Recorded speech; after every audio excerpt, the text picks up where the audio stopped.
Hegseth was asked at a press conference with Trump about a memo that was circulating essentially with a plan to federalize all at once the National Guards in all, not sure how many states it was, essentially activate them in the spring of 2026.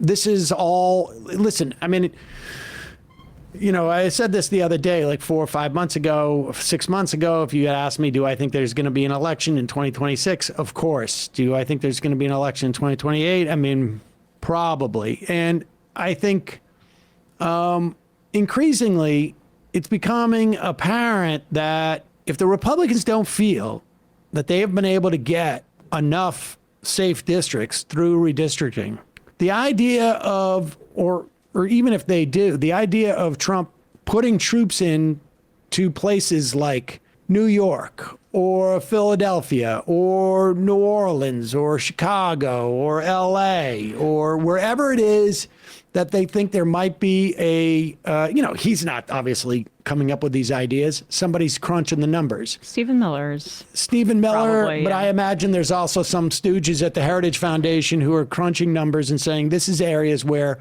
we need some help, and they're going to do it.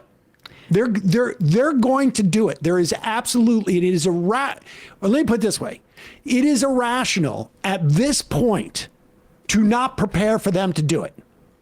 We can't make a prediction on this, but this is one of those situations where it is better to be over-prepared. You know, I don't know if this is true, but I once heard that, you know, the reason why people drown more often than not is that they are too embarrassed to ask for help when they're in a situation where they think they're drowning. And they wait until it's too late. Right. It is a similar dynamic here. But they're also kind of testing it already. I'm not sure if you saw on Friday that the DOJ is putting monitoring sites in California and in New Jersey for the elections. Well, wait, what is the DOJ monitoring? Let's be honest. What are we monitoring here? I mean, this is obviously total, like, this is bullshit. For Prop 50 in California and then the New Jersey governor's race. They're trying to intimidate people from showing up. Nico9 says, Sam, have you ever thought this before, doubting an upcoming election might happen? Not only have I not, I have found it to be irresponsible to talk about and silly. But I think at this point, look, I don't think you're going to be able to cancel unilaterally an election. But do I think that they're going to be able to, like, interfere enough? Yeah. Maybe. And look, the Democrats need to take control of the House. If they don't do it, and we continue on at this pace unabated for 3 years, leading up to the 2028 election, you know, all bets are off as far as I'm concerned. But here is Hegseth not denying the existence of this memo.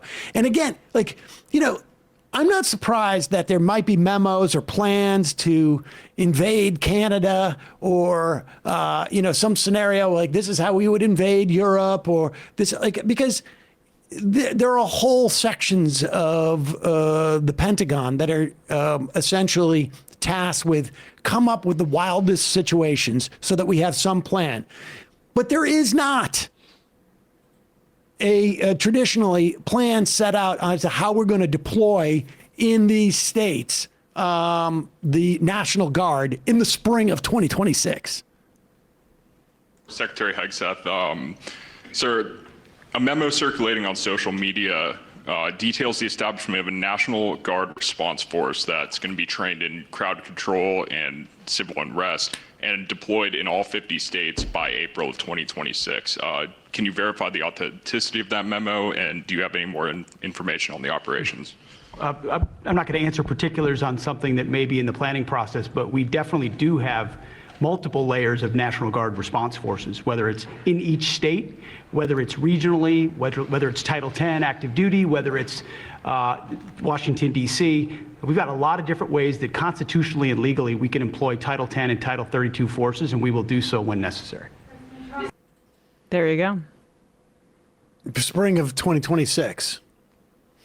I mean, Mamdani gets sworn in when? Is this in January if he wins?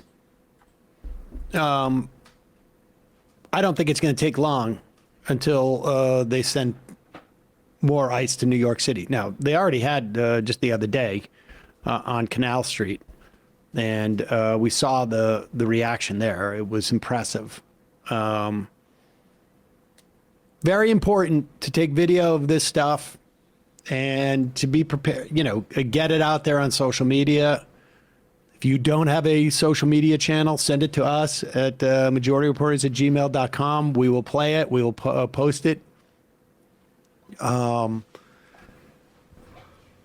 This is, we're in a red alert situation. Again,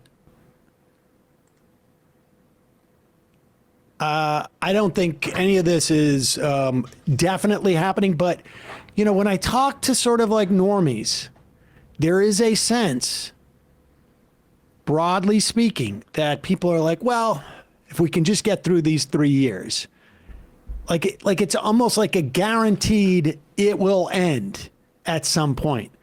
And I would say that that's more likely that it will end. But this is sort of like, that 1% doctrine where the downside of what happens justifies taking actions, even if there's a 1% chance. I would put this at, maybe this is more like a 40% doctrine, 45% doctrine. It also sheds new light, or at least colors, the Trump administration's kneecapping of major law firms in this country.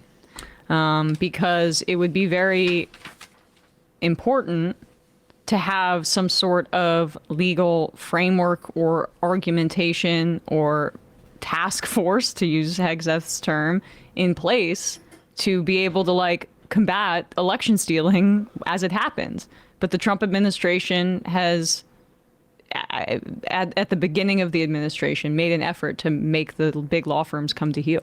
Yeah, and they have, with still a significant portion of them. For weeks, all we've heard is how Trump's big, beautiful bill will cut Medicaid. But almost no one's reporting on a buried provision that would make Trump untouchable. Go to ground.news/majority to see how this bill would block judges from enforcing court orders unless you, the citizen, post a bond first. Highly credible sources warn most people can't actually afford to do this, and that's pretty obvious. So if this bill passes and Trump violates the law, it wouldn't even matter, and nobody even knows, which means the GOP's flood the zone strategy is working. And it's why I think Ground News is the best tool to expose these blind spots before it's too late. My partners built the only app and website pulling in news from across the globe, then breaking down each source's bias, credibility, and the news the right tries to bury. And considering most people take the first article they see online as fact, their browser extension is essential.